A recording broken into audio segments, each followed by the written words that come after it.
Hey, what's going on, everybody? Vortex Mike here. I'm redoing this video that I had made for the Poseidon Prime. The last time I did the video, it was dark and you might not have been able to see some things, so decided to do it with the sun out. Alright? So, first thing I'm going to say is, the reason why I did the build for this brewer is because the Poseidon 3XL, being the great brewer that it is up there in price.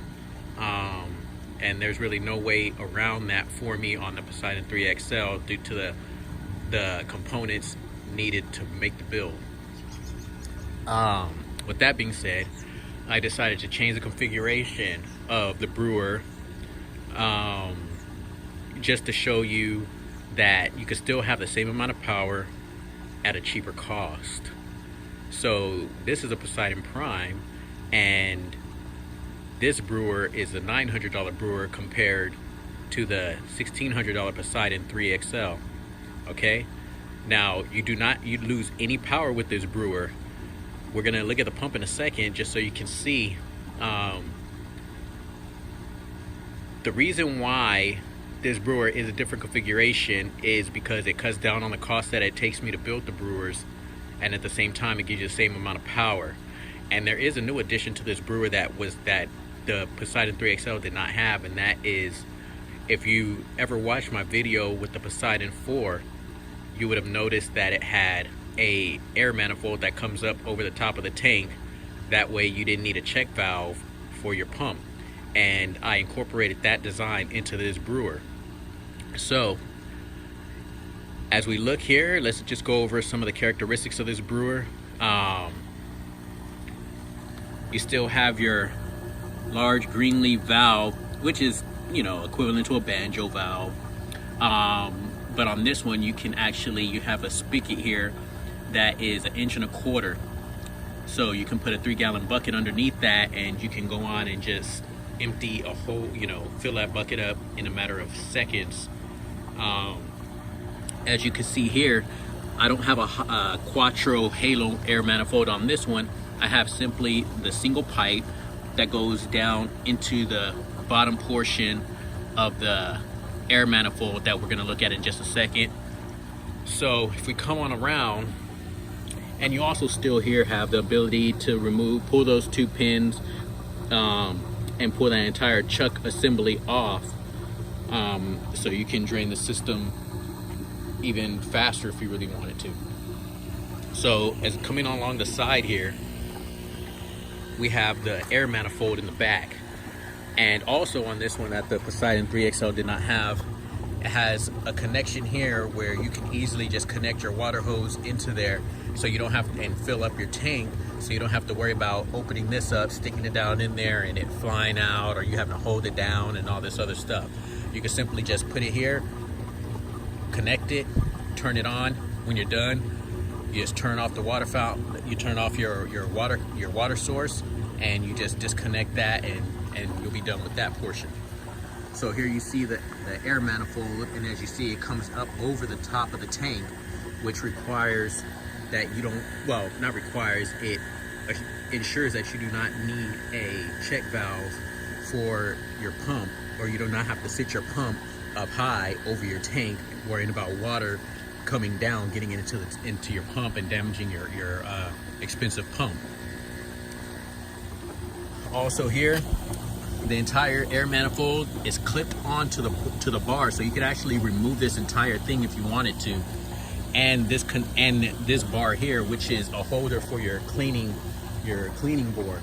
A lot of people ask about how to keep the system clean, how you would clean it out.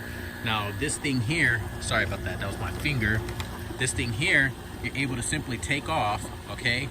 You're able to simply take it off, and once you take it off, it can actually go down, it can go down your 1/2-inch pipe, if you have a 1/2-inch pipe that you're trying to clean, and your 1.5-inch pipe over here, which you see it goes down there. And the cool thing about it flexes and it keeps its form, okay? It keeps its form. And you never have to worry about losing it because you just drop it right back in there, and there it is. So whenever you want to disassemble the system and clean it, all you got to do is pop that thing out, disconnect these rubber connections here, go on and pull that pipe off, and everything comes apart in sections, and I ensured that all the sections are able to be easily cleaned with that floor cleaner. Okay, so with that being said, another addition that I have to this brewer is the fact that I have a union here, which allows me, whenever I move the brewer around, I don't have to worry about holding on to this commercial Air 7 pump and rolling the brewer and controlling it with two hands at the same time. I can simply unplug my pump. I can take, that's food coloring on my fingers, and I'm gonna show you why in a minute. I can simply just connect that union and remove the pump away from the entire brewer itself, so I can just set the pump aside and move the brewer independently. And whenever I want to connect it back, I just go in and connect that union. All right, so now let's take a look at this Vortex. I put red, blue, and yellow food coloring in here, and that's the red food coloring to simulate as if, so you can actually see a better vision of the Vortex.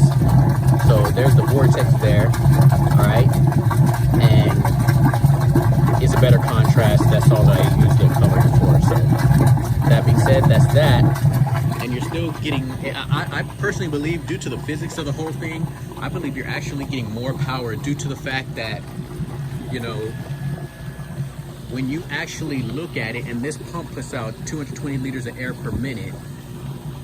With the Poseidon 3XL, you had 3 helix tubes that had to split that air over 3 helix tubes that were traveling, each tube was traveling a further distance for that water to get pumped up from the bottom up to the top, okay?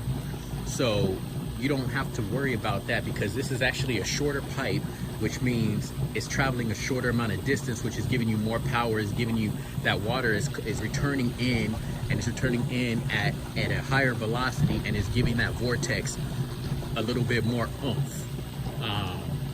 So with that being said, this is the Poseidon Prime, okay? And this is a $900 brewer. This is a $900 brewer. It's not $1,600 like the Poseidon 3XL.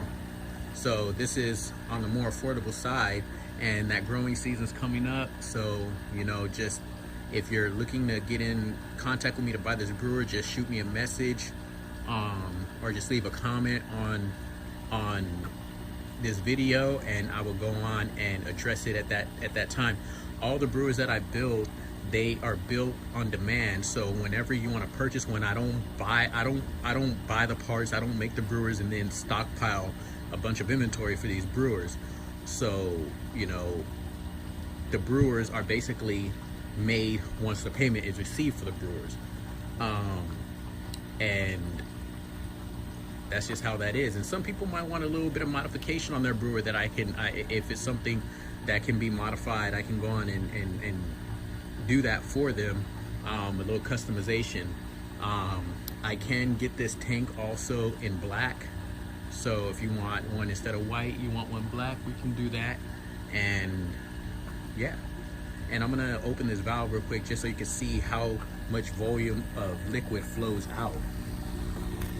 So let me move out of the way, I don't want to get my Air Max 70s wet.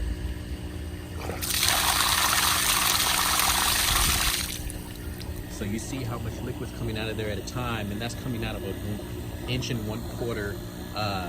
pipe. All right, so with that being said, that's that commercial Air 7 pump. This is the Poseidon Prime, far more affordable, almost half the price of the Poseidon 3XL. And yeah, that's it right there. So subscribe, like, and I also want to send a shout out to all my subscribers and everybody who liked my video and watched my video of the Poseidon 4, because you guys out there made that the highest watched DIY brewer on YouTube today. So I want to say thank you guys for all that, and happy growing. And like I said, subscribe, like, and if you're in the market and want to get this brewer here, just shoot me a message on this video and we'll go from there. All right.